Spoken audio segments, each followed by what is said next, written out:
My name's Jesse, and I turned 30 last month. 30, the big 30. That strange age where you're not young anymore, but you're not exactly old either. You've probably seen the memes. At 30, you either have a thriving career, 3 kids, and a mortgage, or you're eating cup noodles at midnight trying to guess your neighbor's Wi-Fi password. Well, I wasn't doing either. I had cupcakes. Just me, a 6-pack of store-bought funfetti cupcakes, and the quiet hum of my fridge. The candles I lit myself were more out of irony than celebration. I didn't even sing. What would have been the point?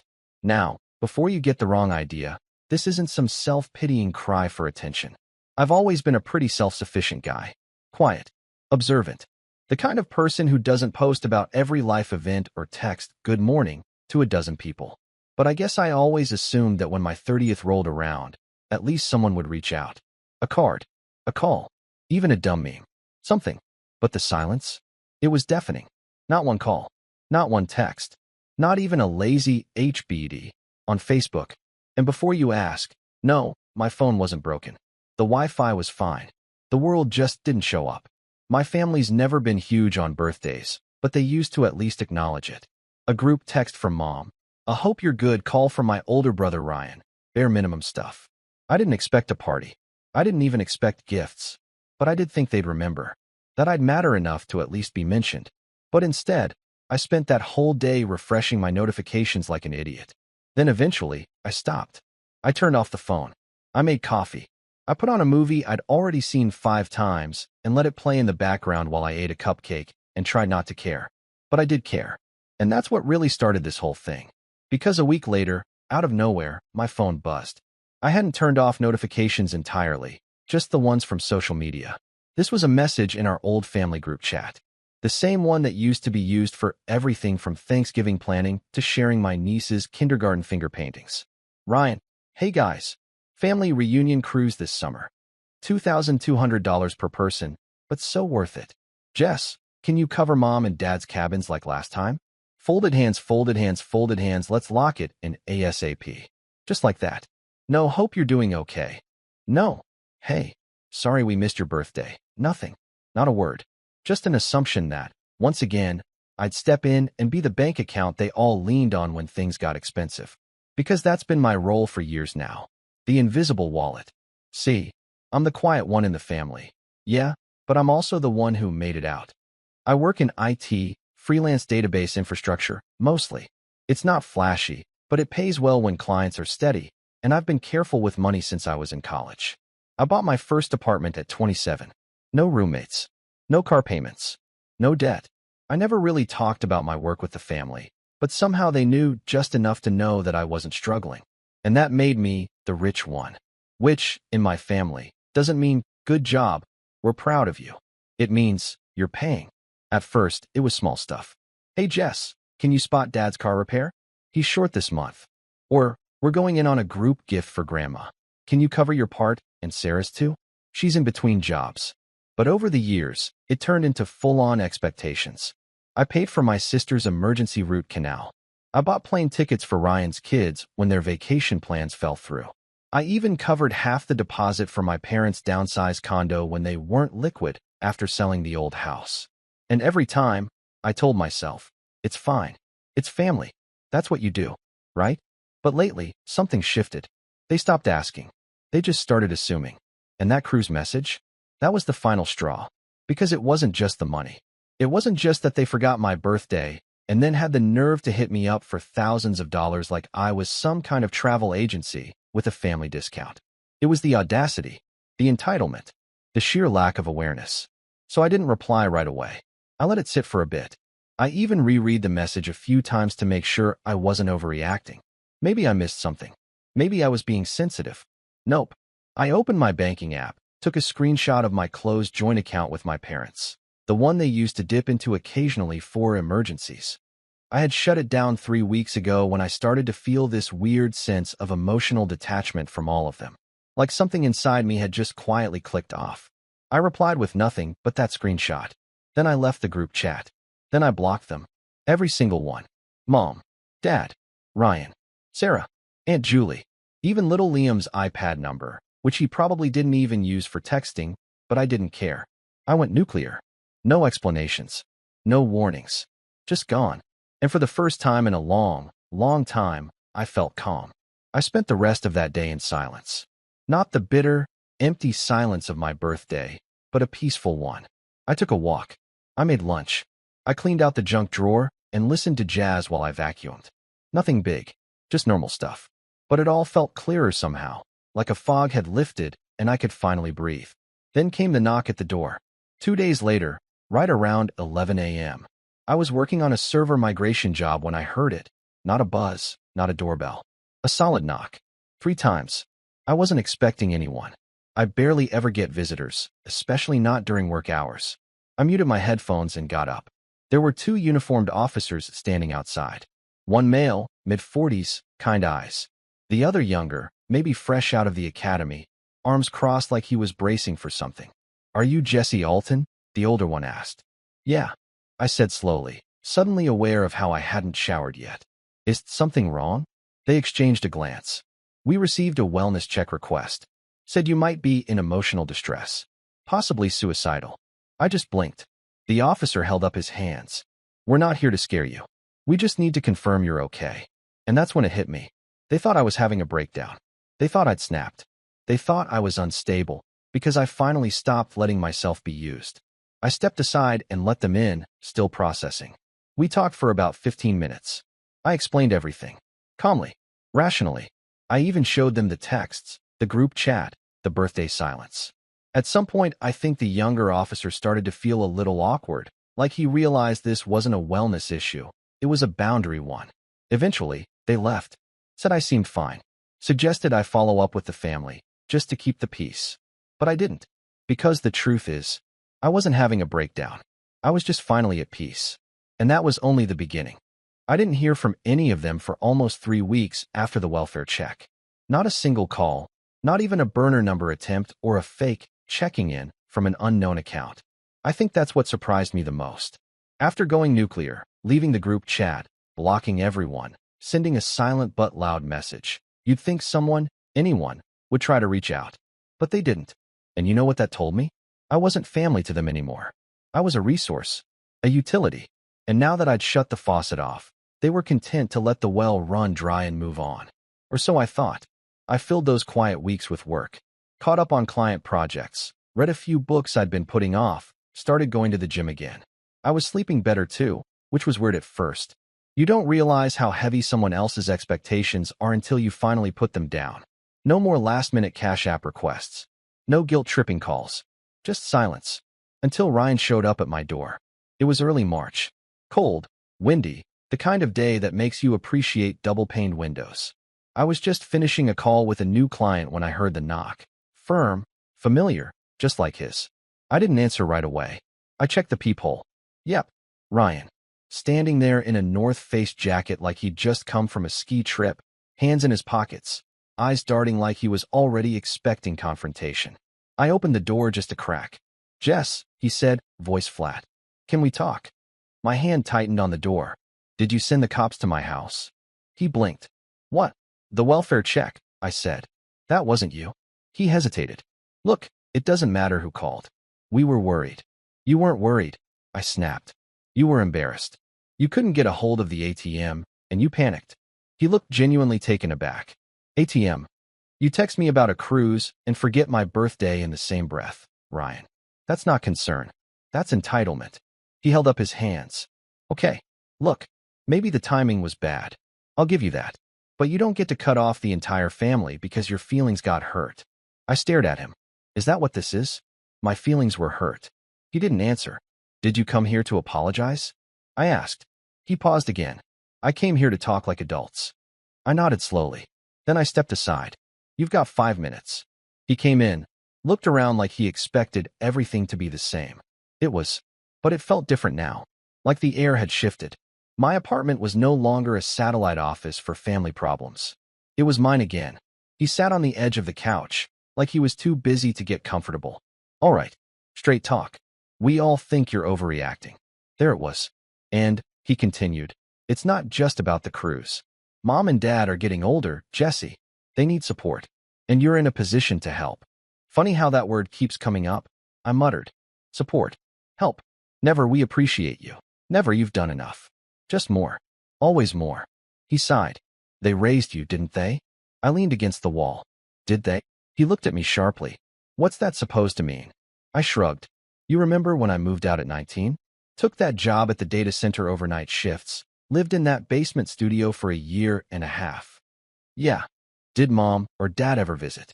Even once. Ryan didn't answer. Did they call? Ask if I was eating? If I needed anything? Silence. I was on my own, man. I paid my way through certification, built my client list from scratch. No one helped me. I made every damn step alone. Okay, but so don't come in here and act like I owe anyone for raising me. I raised myself. He ran a hand down his face. This is ridiculous. No, I said. What's ridiculous is thinking I'm your safety net. You don't get to forget my existence until it's time to book a vacation and then call it family duty. He stood up. So what then? This is it. You're cutting ties with everyone over one birthday. I let out a breath. It wasn't one birthday, Ryan. It was every single time I was the afterthought. Every time I was the backup plan. Every time Mom handed me the bill without asking. Every time you joked that I was the quiet one, but still called when your bonus didn't come through. His eyes narrowed. You know what your problem is, Jess? You don't know how to be part of something. You sit on the sidelines judging everyone, and then you're shocked when no one bends over backward for you. I felt something snap. Quietly, but permanently. I walked to the door, opened it, and looked at him. He didn't move. I think it's time for you to go, I said softly. He scoffed. Unbelievable. He walked out without another word. I shut the door behind him, locked it, then leaned against it for a long time. And I thought that would be the end. But it wasn't. Because the next morning, I got a message, not from Ryan, but from my cousin Erica.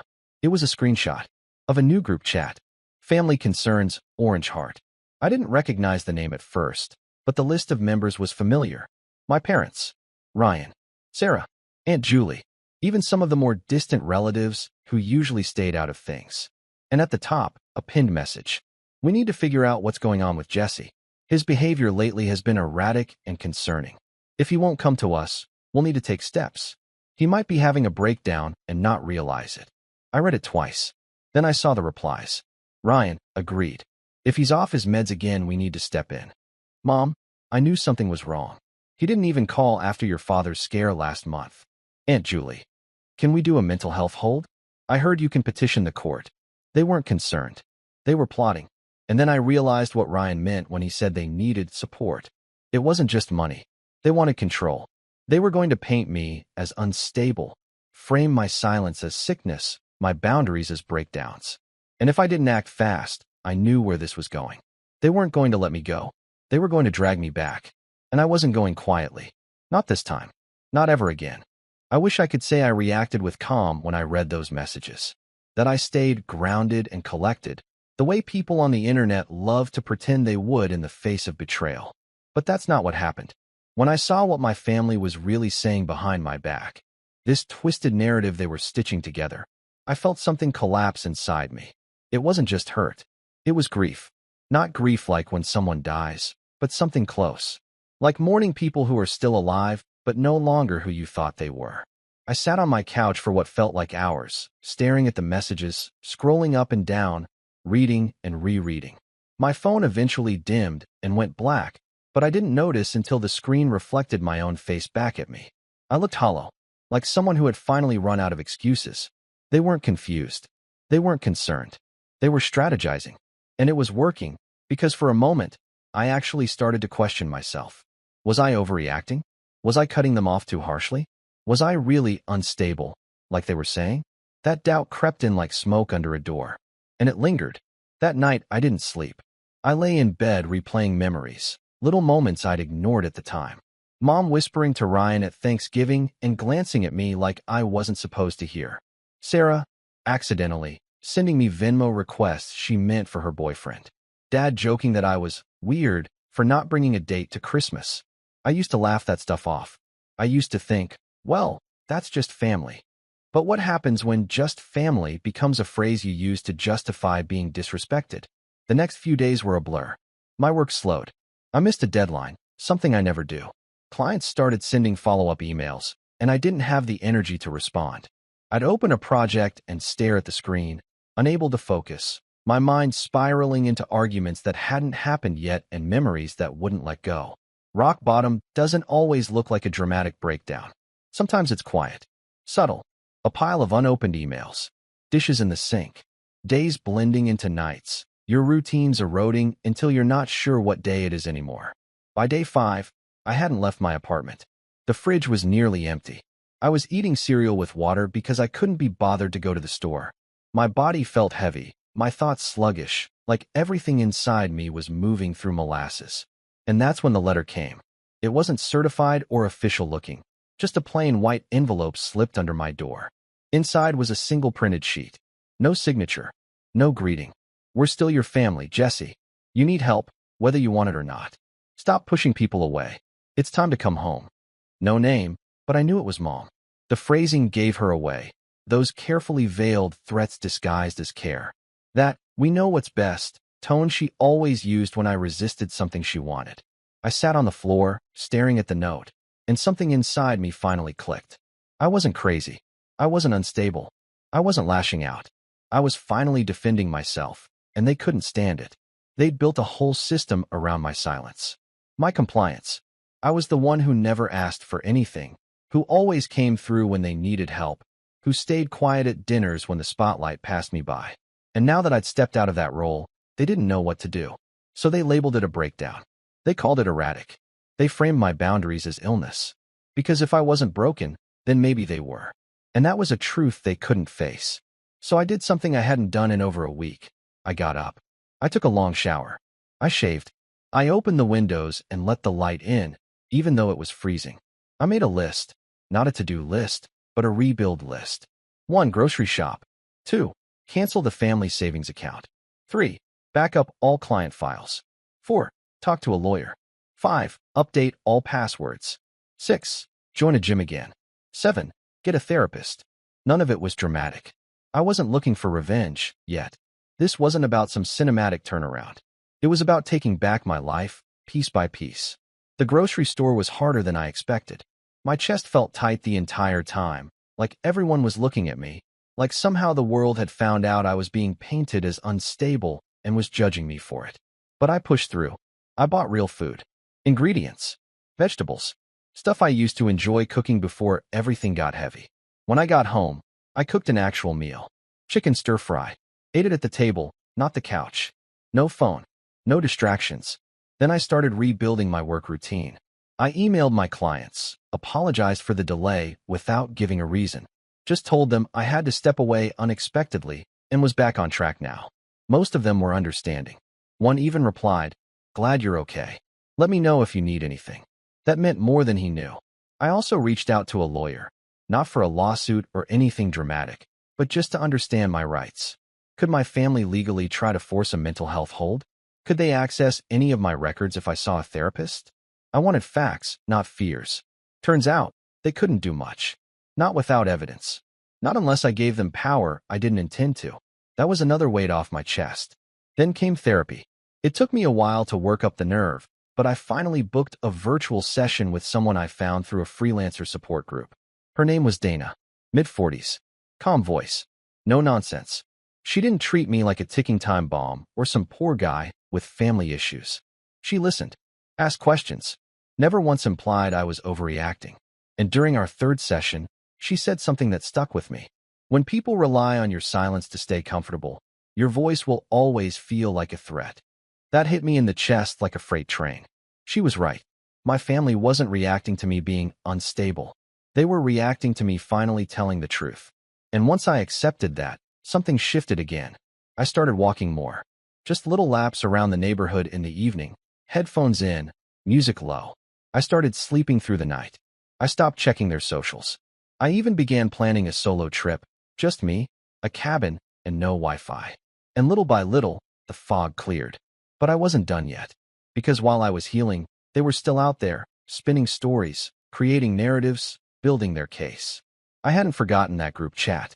I hadn't forgotten the letter. I knew the quiet wouldn't last. And I was right. 3 weeks after I started rebuilding, I got a notification. Not a message this time. A request. From Sarah. Through Zelle. $2,800. Label. Family cruise. Your share plus parents. No greeting. No explanation. No apology. Just the same old pattern, rewrapped in a clean interface. I didn't decline it. I didn't accept it either. I let it sit. And then I opened a blank document on my laptop. Title, Statement of Independence. Not legal. Not formal. Just a letter. One I was going to write, not for them, but for me. I wasn't sure what I was going to do yet. But I knew this story wasn't over. They thought I was quiet because I was weak. But they were about to find out just how strong my silence had made me. It's strange how clarity sneaks up on you. One minute you're clinging to scraps of self-worth in the middle of a mental storm, and the next, you're looking out your window with a cup of coffee in hand, realizing you're not the same person who let it all happen. I wasn't the Jesse who quietly footed the bill for everyone else's life. I wasn't the Jesse who waited by the phone on his birthday, hoping someone remembered he existed. I wasn't even the Jesse who froze up when his own brother showed up to gaslight him into compliance. I was someone else now. And the part of me that had been quietly rebuilding these last few weeks, he was done playing nice. Because once I stopped waiting for my family to treat me right, I realized I didn't owe them silence. Not anymore. But if I was going to finally close the chapter, and I mean really close it, I couldn't just block numbers and ghost chats. I had to make sure they understood why I walked away. I had to make them face what they'd done. Not for their redemption, for mine. And I knew exactly where to start. The Family Concerns Orange Heart group chat. That name still made my eye twitch. It was so typical of them, passive-aggressive, performative, and drenched in irony. There was nothing loving about what they'd said in that chat. Nothing heartfelt. Just projection and manipulation dressed up like concern. Luckily, Erica still had access. She wasn't exactly a whistleblower, but after she sent me that first screenshot, she'd followed up with a simple message. Don't trust them. They're not worried about you. They're worried about losing their grip. I didn't reply. I didn't need to, but I bookmarked that message in my head, because if I was going to start putting things in motion, I needed people who saw through the fog. So I called her. The conversation was awkward at first. I hadn't spoken to Erica one-on-one since her wedding 6 years ago. Back then, we were just cousins who shared snacks at the kids' table and rolled our eyes at Aunt Julie's bad jokes. But now, she was the only one in the family who had shown a sliver of humanity. She picked up on the second ring. Hey, I said. She sounded surprised. Jesse? Yeah. A pause. You okay? I didn't dodge it. I'm getting there. Another pause, softer this time. Good. We talked for over an hour. She told me everything. How the family chat had ballooned into a campaign. How Mom was floating the idea of a family intervention. How Sarah and Ryan had been texting distant relatives with carefully curated stories about me shutting down and acting strange. Erica, to her credit, hadn't played along. She said she'd stayed quiet mostly to avoid becoming the next target, but something about that Zelle request, Sarah's goal to bill me like I was still part of their scheme, had pushed her over the edge. I don't know what you're planning, she said near the end of the call, but if you need someone to help them hear you loud and clear, I'm in. That's when I knew. This wasn't just about revenge anymore. It was about exposure. See, my family was used to shadows. Backroom whispers. Carefully crafted reputations. But I was the one who worked in data infrastructure, in digital footprints. I knew how to track patterns, how to document behavior, how to make a narrative airtight. And over the next 2 weeks, I did just that. I started building what I jokingly called the case of Jesse V. The entitled 7. It wasn't a lawsuit. It was a timeline, a dossier, a full-blown digital record of everything they'd ever said, requested, implied, or manipulated me into. I combed through years of emails, texts, shared documents, even those old family spreadsheets I'd been asked to manage. You'd be surprised how revealing it is when you line it all up. There was the time I paid for Ryan's car insurance 3 months in a row, thinking he just needed a boost, only to find out he'd gone on a ski trip that winter and bragged about it on Instagram. The time Sarah asked me to help with rent, only to post pictures of her luxury spa weekend the next day. The time Mom told me they were about to lose the house if I didn't send a few thousand, when, in reality, the house had already been sold and they were pocketing the profit to buy a vacation condo in Florida. Pattern after pattern, each manipulation more entitled than the last. Each guilt trip cloaked in obligation, not love. I cataloged every transfer, every lie, every subtle gaslight. And I turned it into a story, not for the internet, not for some Reddit confession thread. This wasn't for strangers. It was for them. and it would be delivered in person. Because Erica had told me something else during our call, something that set the perfect stage. Mom's birthday was coming up. She was planning a dinner. A full family gathering at the house they'd downsized into, complete with catered food, decorations, the works. Erica wasn't invited, but she had access to the invite list. And she knew, beyond a doubt, that everyone would be there. Ryan, Sarah, Dad, Aunt Julie, even some cousins I hadn't seen in years. A big night. A perfect audience. And I was going to crash it. Not with drama. Not with screaming. With precision. A week before the dinner, I sent Erica a package. A USB stick and a set of sealed envelopes. One for each person. Personalized. Inside each envelope was a printed summary of their financial interactions with me over the last 10 years. Every favor. Every loan. Every manipulation. Nothing exaggerated. No commentary. Just facts. The USB contained the full file, the documents, the screenshots, the backup logs. In case they tried to deny it. She was to distribute them after I spoke. Because yes, I was going. Not to argue. Not to yell. To deliver a eulogy. For the version of me they'd taken for granted. I rented a suit for the night. Not flashy, but clean. Crisp. Neutral. I shaved, styled my hair, rehearsed what I was going to say in front of the mirror. Over and over. I wasn't scared. I was ready. The night of the dinner, I drove myself. Parked 3 houses down. Walked the rest of the way. The second I stepped through the door, the energy shifted. Ryan's face tightened. Sarah blinked like she'd seen a ghost. Mom's forced smile cracked just a little. "Jesse," she said, trying to hug me. I stepped back. "I won't stay long." That drew attention. Conversation stalled. A few chairs scraped. "I just have something to say." I continued, loud enough for everyone to hear. "Jess, maybe we can talk later," Dad offered, voice stiff. "No. You've had years to talk. You chose silence." I took out the stack of papers from my coat pocket. Held it up. I brought receipts. Literally. For every time you forgot me until you needed money. For every time I was good enough to pay your way, but not good enough for a birthday card. For every time you called it family, but meant funding. Whispers. Sarah's mouth opened, but I raised a hand. "I'm not here to debate. I'm not here to fight. I'm here to say goodbye." Mom's lip trembled. "Jesse, this is truth." I cut in. "And if that makes you uncomfortable, that says more about you than me." I placed the stack on the table. Erica, on cue, stepped in from the hallway where she'd been hiding with the envelopes and the USB. "You'll each find your copy here," I said. "And a digital one, in case you want to pretend it never happened." I turned to leave. This isn't a breakdown. This is a boundary. And if you ever really cared, you'll respect it. Then I walked out. And as the door closed behind me, I didn't feel angry. I felt finished. But the fallout? That was just beginning. If the dinner was the delivery, the fallout was the detonation. I didn't expect calls or apologies when I walked out of my mother's birthday that night. I didn't expect change. I knew the people I was dealing with, how they spun guilt into gospel and denial into doctrine. But I underestimated just how fast their carefully polished mask would crack once everyone else had seen behind it. The next morning, Erica texted me 2 words. "They're scrambling." Apparently, after I left, no one touched the envelopes at first. They just stared at them like they were poisoned. But curiosity's a stronger drug than pride. Ryan opened his first. Aunt Julie followed. Then Dad. One by one, as they read the black and white facts, the money trails, the lies, the sheer number of times they'd said, "We're family," right before asking for thousands. The room turned cold. Erica said no one yelled. It was worse than yelling. They sat in stunned silence, shifting blame with their eyes and muttering under their breath. Sarah tried to joke it off, said something like, "Jesse's always been dramatic," but even she looked pale. Because there it was. On paper. Years of unspoken leeching turned visible. By the end of the night, my father allegedly muttered, "Maybe we did lean too hard." That was the closest thing I'd ever get to an admission. But it wasn't just about them anymore. Because I hadn't stopped at printing the files. I'd sent a curated version. Not the whole trove, but just enough, to every extended family member who had ever quietly taken sides.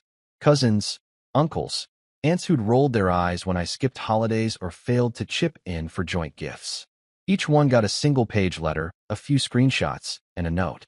If you ever wondered why I stopped showing up, this is why. I didn't tell Erica I did it. Didn't need to. I wasn't looking to burn the family tree, just strip off the diseased branches. And the impact? Swift, quiet, permanent. The Zelle request from Sarah? Cancelled. The cruise? Postponed indefinitely. Ryan claimed it was bad timing, but the real reason was clearer. No one could foot the extra tickets anymore. My mom's monthly Facebook posts? They vanished. Deleted. Her timeline scrubbed of family pride, quotes, and group photos, replaced with inspirational reposts about healing and letting go. But the biggest fallout came from someone I hadn't expected. Dad. We were never close. He was a man of few words and fewer affections. His way of parenting was to exist in the same room and occasionally offer vague advice like, keep your head down, or don't stir the pot. He rarely intervened, even when Mom's guilt trips turned cruel or Ryan's jabs got too personal. But 2 weeks after the dinner, I got a letter in the mail. Not a text, not an email, a handwritten letter. The envelope had no return address, but the handwriting was his. I recognized the tight, precise letters he used to write checks when I was a kid. Inside was a single page. Jesse, I read everything. I didn't realize how far it had gone. That's not an excuse, just the truth. Your mother, she's always been strong-willed. And I let her handle the family stuff, because I thought that was her role. I see now that I left you alone in more ways than one. I don't expect you to forgive us, but I want you to know I'm sorry. I've opened a separate account. Anything your name ever touched is closed. No more expectations. Take care of yourself. Dad. No signature. No flourish. Just that. It hit me harder than I expected. Not because it fixed anything, but because it proved what I'd always suspected. He saw it. Maybe not all of it, but enough. And that was all I needed. I didn't reply. I didn't reach out. Some things are better left unresurrected. Meanwhile, Erica and I grew closer. We weren't best friends overnight, but we started grabbing coffee once a week. She'd fill me in on family gossip, who tried to spin the story, who backed down, who quietly faded into the background. We didn't gloat. We just observed. She understood what I'd done, and more importantly, why I did it. People always act like revenge is this fire that consumes you, she said once, sipping her latte. But yours? It was surgical. You didn't lash out. You just handed them a mirror. Exactly. See, revenge isn't always about ruining someone. Sometimes, it's about removing their ability to ruin you. I didn't need to humiliate them. I didn't need to scream. I didn't need to create a scene. All I had to do was stop protecting them from their own reflection. With my accounts closed, their fallback disappeared. The golden goose stopped laying. And when the silence stretched, they had to face something they hadn't in years. Each other. Ryan could no longer hide behind, Jesse will take care of it. Sarah had to fund her lifestyle without backup. Mom couldn't spin a crisis when there was no one left to fix it. And me? I kept building. I launched a side project I'd been dreaming about for years, a mentorship platform for freelancers who wanted to break into IT. Nothing big at first. Just a few courses, some templates, one-on-one sessions. But it grew fast. Turns out, there were a lot of people out there like me. Quiet types who'd been told they owed the world their silence in exchange for survival. Now I taught them how to build without begging, to create value without apology, to find their own voices and protect them. I stopped thinking of myself as broken. I stopped flinching every time I saw a notification. I stopped wondering if cutting off my family made me a bad son, or a bad brother, or a bad person. Because I wasn't cutting off love. I was cutting off access. There's a difference. And the final chapter? It came unexpectedly. 6 months later, I got a wedding invite. Not from Sarah. Not from Ryan. From Liam, my youngest cousin. The one who once texted me for gaming gift cards and never said thank you. The invite was handwritten. Polite. Personal. Jesse, I know we haven't been close, but I want you there. You've shown me more about self-respect in the past year than anyone else in this family ever did. You changed the story. I'd like to start a new one. I didn't cry, but I smiled. Because that was the point. Not to destroy. To shift the narrative. To make sure no one else inherited the same silence I once wore like armor. That night, I stood on my balcony. The city lights below. The air quiet. My phone, finally, blessedly still. And I thought about that lonely birthday a year ago. Just me and some stale cupcakes. It was the last time I ever let someone else's neglect define my worth. Now, I defined it myself. And I never bought another cupcake I didn't want.